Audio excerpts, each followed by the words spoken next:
Radhiyallahu an, dari sahabat Anas bin Malik radhiyallahu an, semoga Allah ridha kepadanya. Qala Rasulullah, telah bersabda Nabi Muhammad sallallahu alaihi wasallam, uridat, ditampakkan, ya. Ini mabni majhul, ditampakkan. Kalau ditampakkan berarti pasif, ya.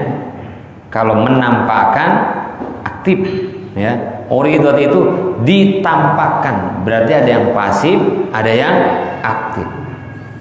Alayya, terhadapku, kata Nabi, ujuru ummati, oleh pahala-pahala umatku, ya. Kata Rasulullah, ditampakkan kepadaku pahala-pahala dari pekerjaan-pekerjaan umatku.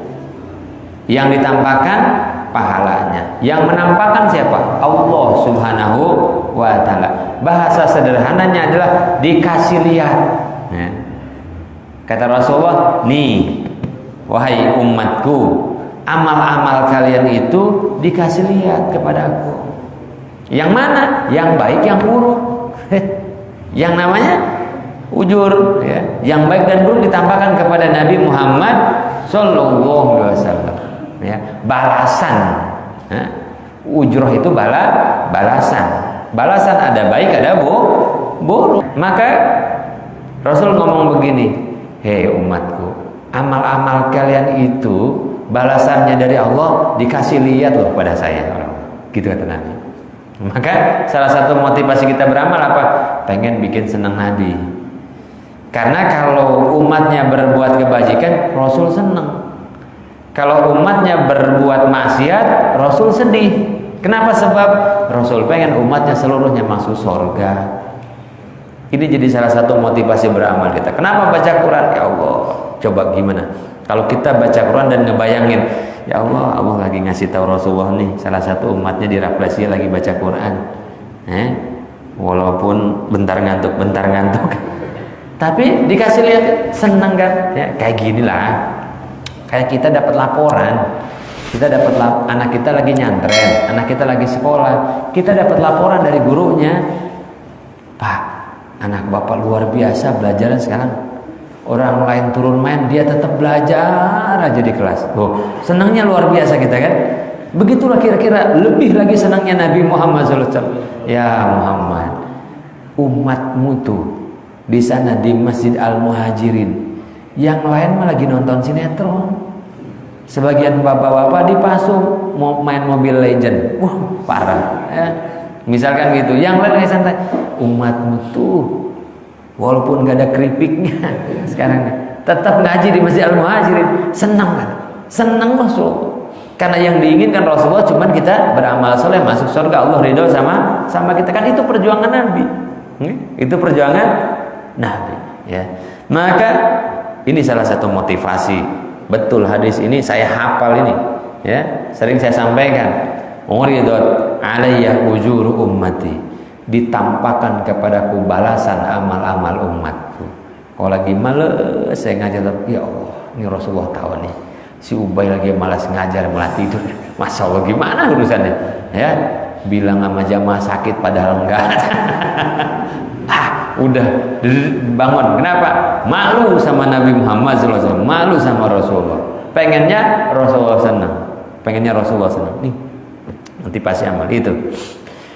Uridat alayya ujuru ummati, ditampakkan kepadaku balasan-balasan amal dari umatku.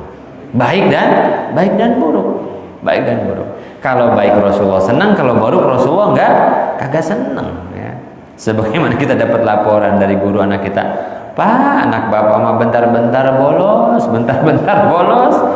Aduh, tuh anak. Mungkin kita begitu kira-kira, ya. Rasulullah sayang kepada kita lebih daripada sayangnya seorang bapak kepada anaknya. Kata Nabi kan gitu. Lebih sayangnya seorang ibu kepada anaknya, sayangnya Nabi kepada kita. Ya. Nah, kemudian hatta al-qadah yukhrijuhar rajulu minal masjid. Hatta al-qadah kotoran, ya. Sampai amalan dari umat itu sehingga satu kotoran yang dikeluarkan oleh seorang lelaki umatku dari masjid-masjid. Maksudnya kecil kelihatannya, ya, buang kotoran yang ada di masjid. Itu nyampe tuh laporannya ke Nabi Muhammad SAW. Nyampe laporannya, kata siapa enggak?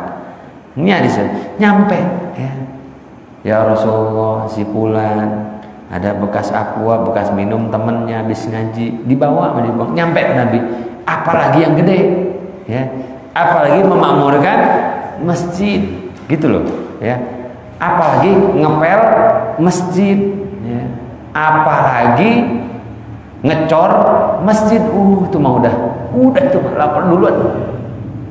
Ini mah kotoran kecil yang lagi lewat kali ada, masukin ke tempat sampah. Artinya satu, itu berpahala. Yang kedua, dilaporkan kepada Nabi Muhammad SAW. Kalau kita kiaskan dengan menggunakan kata apalagi, makin banyak lagi, ya, mengadakan majelis, mengadakan pengajian, ngajak orang sholat ke masjid, membuat orang nyaman sholat di masjid.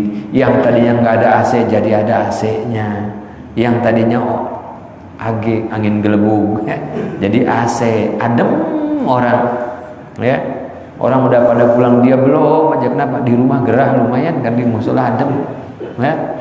Apalagi sampai seperti itu, mengadakan apa? Mengadakan khatmil Quran di masjid, memfasilitasi orang untuk nyaman di masjid. Orang belum datang, kita udah datang ngepel, rapiin, udah. Kalau kita pakai hadis ini, nggak nunggu jadi ketua dewan kemakmuran masjid buat rapihin masjid itu. Maka saya bilang, kalau orang nggak mau jadi memakmurkan, jadi ngurusin masjid, payah. Bahkan boleh dijadikan cita-cita jadi marbot masjid. Lo satu kotor. Ya, sekarang kira-kira ketika Rasulullah senang mendapatkan laporan tentang amal kita, apa yang dilakukan oleh Nabi SAW? Doain kita, mendoakan kita. Maka cari berkah, nggak usah jauh-jauh, di masjid, ya. Cari berkah kagak usah jauh, di masjid. Itu belanja berkah di masjid itu. Ya, belum sholatnya kan, belum ngimaminnya, belum adzannya, ya, belum gelar karpetnya.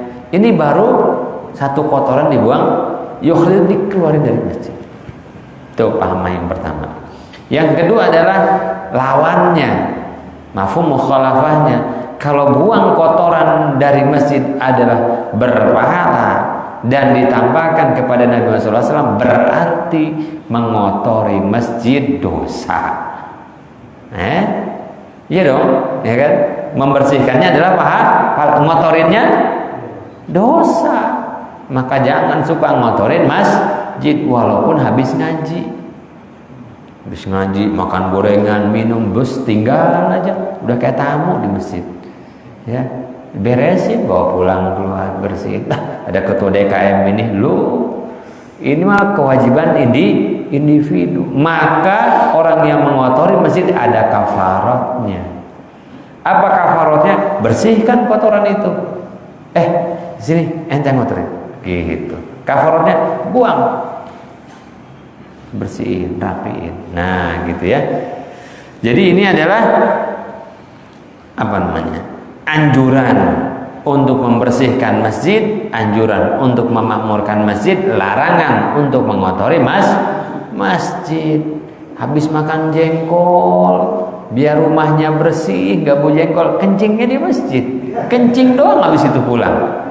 Kenapa? Anti di rumah dimarahin bini kalau habis makan jengkol kencing di rumah, lah di masjid tinggal baunya doang. Ini berarti dosa, membuat orang tidak nyaman di masjid. Rawahu Abu Daud wa Tirmidzi, hadis ini sahih, diriwayatkan Imam Abu Daud, Imam At-Tirmidzi.